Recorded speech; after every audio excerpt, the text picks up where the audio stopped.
क'क्राझार जिल्ला सिंनि शक्ति आश्रम जौसिन गेजेरारि फरायसालिनि हिराथि फोरबोआ सानथामनि हाबाफारिजों दिनै जोबलांबाय। थांनाय 20 डिसेम्बरनिफ्राय बायदि बायदि हाबाफारिनि गेजेरजों खुंनाय शक्ति आश्रम जौसिन गेजेरारि फरायसालिनि हिराथि फोरबो फालिथायनि दिनै जोबथि साननि हारिमुआरि हानजा सुरनाय हाबाफारिखौ सानजा क'क्राझार बियाबनि एमएलए लरेन्स इस्लारिया बेखेवनानै होयो आरो गेवलां मेलाव बिटिसिनि गाहाय मावफुं सोद्रोमा प्रमद बर', गुबुन गुबुन दैदेनगिरि, समाज सिबियारि, फरायसा फरायसुलि, बिगोमा आरो ओनसोलनि रायजो राजाफोरा बाहागो लादोंमोन।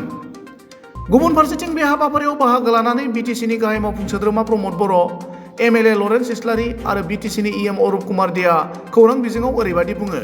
মহাৰাজৰ জয়ন্তী উদযাপন হৈছে। ইয়াৰ মুকলি সভাত উপস্থিত হৈ খুব আনন্দিত হৈছোঁ। মই বিদ্যালয়খনৰ আমাৰ অধ্যক্ষ মহোদয়, শিক্ষাগুৰুসকল, ছাত্ৰ ছাত্ৰীসকল, অভিভাৱকসকল সকলোলৈ মই শুভেচ্ছা জনাইছোঁ। আজি সেই ঐতিহাসিক দিনৰ আমি সকলো সাক্ষী হ'বলৈ পাইছোঁ। এইখন বিদ্যালয়ত এটা সময়ত বডফা উপেন্দ্ৰনাথ ব্ৰহ্ম, আমাৰ স্বৰ্গীয় ব্ৰজেন্দ্ৰ কুমাৰ ব্ৰহ্ম ডাঙৰীয়া আৰু আমাৰে বড়ো এজন নেতা গাৰ্লাবাঠা বসুমতাৰী এটা সময়ত শিক্ষা গ্ৰহণ কৰিছিল। তেনেকৈ এটা মহান অনুষ্ঠানত আজি উপস্থিত হ'বলৈ পাই খুব ধন্য মানিছোঁ নিজকে। মই আহি থকা সময়ত এইখন বিদ্যালয় আৰু আগবাঢ়ি যাওক, ইয়াৰ কাৰণে ঈশ্বৰৰ ওচৰত প্ৰাৰ্থনা কৰিছোঁ। এই অঞ্চলৰ আজিৰ যিটো পৰিৱেশ, এই পৰিৱেশটো গঢ়ি উঠাত এই বিদ্যালয়খনৰ যথেষ্ট অৱদান আছে। সেইকাৰণে প্ৰতিষ্ঠাপকসকলকো মই ধন্যবাদ জনাইছোঁ আৰু যিসকলে ইমান বছৰ এই বিদ্যালয় ঘাট প্ৰতিঘাতৰ মাজত আগুৱাই লৈ আহিল তেখেতসকলক মই ধন্যবাদ জনাইছোঁ। আৰু বিটিআৰ চৰকাৰৰ পৰা এইখন স্কুলত আমি এটা নলেজ আৰু কেৰিয়াৰ লেব এটা নিৰ্মাণ কৰাৰ কাৰণে কৈছোঁ আৰু লগতে 1000 বুকছ মানে 1000 কিতাপ, ৱাইফাই, এচি চব ইয়াত নিৰ্মাণ কৰা হ'ব, চব ৰখা হ'ব। আৰু ইয়াৰ লগতে 5খন আৰু ক্লাছৰুম অতি শীঘ্ৰে নিৰ্মাণ কৰি দিয়াৰ কাৰণে কৈছোঁ। 19টা খালী পদ হৈ আছে। এই পদটো আমাৰ বিটিআৰ অঞ্চলত যিমান খালী পদ আছে এইটো অতি শীঘ্ৰে আমি পূৰণ কৰিবলৈ আগবাঢ়ি যাই আছোঁ। গতিকে এইখন বিদ্যালয়ত যিমানখিনি ভেকেণ্ট পষ্ট আছে এইটো ফুলফিল হৈ যাব। এইটো লাগু অলৰেডি আৰম্ভ হৈছে। কলেজখিনি আমি অতি শীঘ্ৰে ঘোষণা কৰিম। ইয়াৰ পিছত হায়াৰ ছেকেণ্ডাৰী, ইয়াৰ পিছত স্কুল আৰু তাৰপিছত প্ৰাইমেৰী স্কুললৈকে যাব। কিমান দিন লাগিব? চলি আছে প্ৰক্ৰিয়াটো লাহে লাহেকৈ। 116 এলিমেণ্টাৰীত ভেকেণ্ট পষ্ট আছে, সেইখিনি অতি শীঘ্ৰে এডভাৰটাইজ দিম। আৰু 1564 হাইস্কুলত আছে, সেইখিনিও আমি এডভাৰটাইজ দিম। SIও নোপোৱাৰ কাৰণে ৰখি আছিলোঁ। যোৱাকালি আমাৰ মুখ্যমন্ত্ৰী ডাঙৰীয়াই কোকৰাঝাৰ আৰু চিৰাং আমাৰ প্ৰগ্ৰামত আহিছিলে আৰু যোৱাকালি তেখেতে হস্তক্ষেপ কৰিলে। লগে লগে আমি SIটো পাই যাম। SIও পোৱা এক সপ্তাহতে আমি এডভাৰটাইজ দিম আৰু সকলোকে ৰিক্ৰুইট কৰা প্ৰচেছটো আমি আগবঢ়াই লৈ যাম। ছেকেণ্ডাৰী স্কুলৰ যিটো আজি প্লেটিনাম জুবুলি, এই প্লেটিনাম জুবুলি তিনিদিনীয়া কাৰ্যসূচীৰে আমাৰ হায়াৰ ছেকেণ্ডাৰী স্কুলে উদযাপন কৰিছে। আজি অন্তিম দিনৰ ৰাতিপুৱাৰ আমাৰ যি কাৰ্যসূচী আছিলে শোভাযাত্ৰা, ইয়াত স্কুলৰ প্ৰিন্সিপাল, ইয়াত স্কুলৰ ছাবজেক্ট টিচাৰ, ইয়াত এছিষ্টেণ্ট টিচাৰসকল, প্ৰাক্তন ছাত্ৰসকল আৰু এতিয়াৰ প্ৰিন্সিপাল, এতিয়াৰ টিচাৰ আৰু এই অঞ্চলৰ ৰাইজেও ইয়াত শোভাযাত্ৰাত অংশগ্ৰহণ কৰিছে। শক্তি আশ্ৰম হায়াৰ ছেকেণ্ডাৰী স্কুল বুলি কোৱাৰ লগে লগে বহুতো ৰাইজে গম পায় এখন পুৰণি বিদ্যালয়, ইয়াত হায়াৰ ছেকেণ্ডাৰী স্কুল।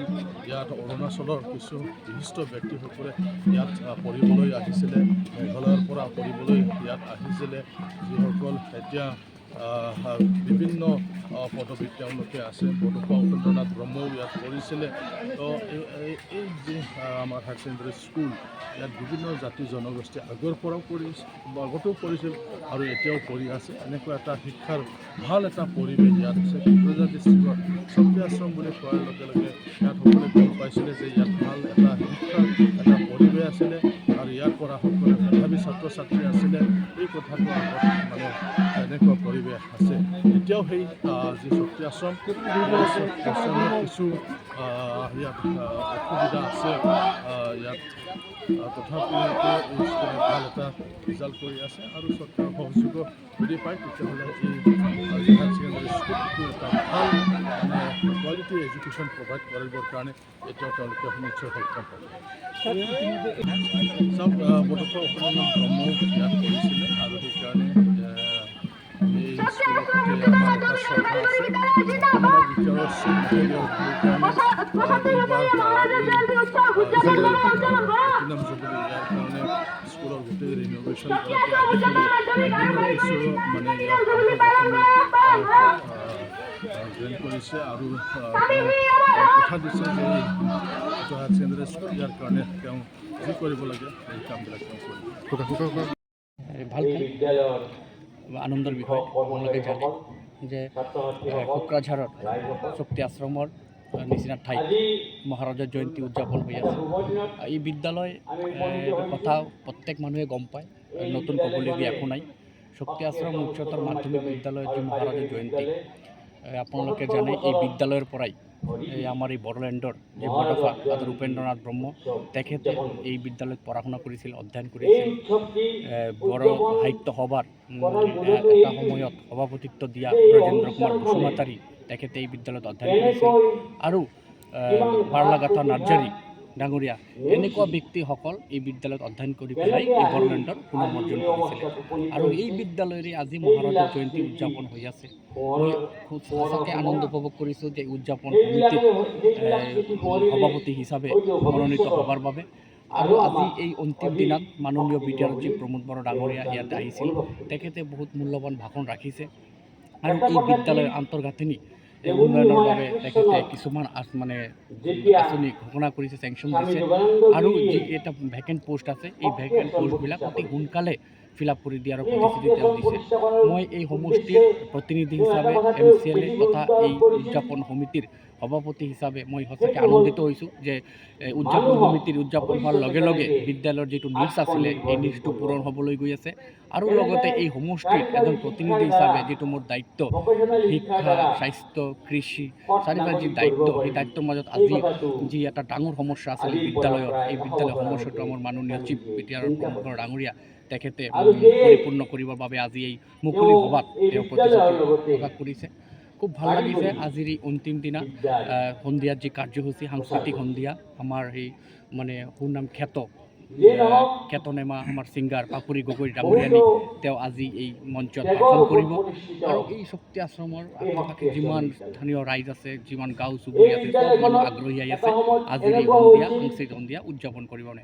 মই ধন্যবাদ জনাইছোঁ এই উদযাপন কমিটিৰ প্ৰত্যেক সদস্যসকলক, কাৰ্যকৰী সভাপতি, ৱৰ্কিং প্ৰেচিডেণ্ট কৃষ্ণ ডাঙৰীয়াক, লক্ষ্মণজ্যোতি দাস ডাঙৰীয়াক, বিষ্ণুজ্যোতি ৰায় ডাঙৰীয়া আৰু আমাৰ শিক্ষক শিক্ষয়িত্ৰীসকল, বিদ্যালয়ৰ ছাত্ৰ ছাত্ৰীসকলক যোনে যোনে এই উদযাপন চেলিব্ৰেশ্যন সফল কৰিবৰ বাবে দিনে ৰাতি কাম কৰিছে তেখেতসকলক মই মন্তৰৰ পৰা ধন্যবাদ জ্ঞাপন কৰিছোঁ যে খুব ভালে তিনিটাৰ দিন আমি কটাব পাৰিলোঁ।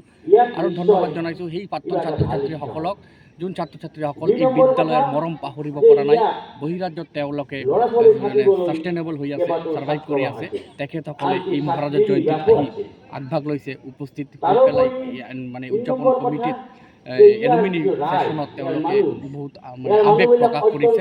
এই ছাত্ৰ ছাত্ৰীসকলকো মই ধন্যবাদ জনাম যে তেখেতসকলে এই বিদ্যালয়ত আহি অংশগ্ৰহণ কৰিছে। আল্টিমেটলি আজি যে স্মৃতিগ্ৰন্থ উন্মোচন হৈ গ'ল, এই স্মৃতিগ্ৰন্থ উন্মোচনত এই বিদ্যালয়ৰ ইতিহাস ইয়াতে দাঙি ধৰাইছে। সকলোৱে এই স্মৃতিগ্ৰন্থটো পঢ়িলে গম পাব যে এই বিদ্যালয়ৰ ইতিহাস কি আৰু এই বিদ্যালয়ৰ পৰা কেনেকুৱা ল'ৰা ছোৱালী ইয়াৰ পৰা ওলাই পেলাই ভাল ফলাফল কৰি নিজকে গঢ়ি তুলিব পাৰিছে। মই সৰ্বশেষত আপোনালোকক এইটো ক'ব বিচাৰিছোঁ যে বিদ্যালয়ত মহাৰাজাৰ জয়ন্তী, গল্ডেন জুবলি, চিলভাৰ জুবলি হৈ থাকক আৰু এইবিলাক হৈ থাকিব।